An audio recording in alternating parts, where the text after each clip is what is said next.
আমাদের মধ্যে আজ যোগাযোগ নেই, হয়তো কোনো দিন আর হবেও না। আসলে সময়ের প্রয়োজনে যোগাযোগ বিচ্ছেদ হতেই পারে।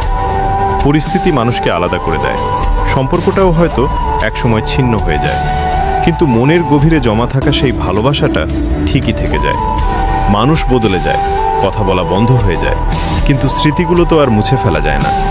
সেই ভালোবাসাটা তখন বেঁচে থাকে, হয়তো কোনো না পাওয়া আক্ষেপে, নয়তো সারা জীবনের এক নীরব অপেক্ষায়।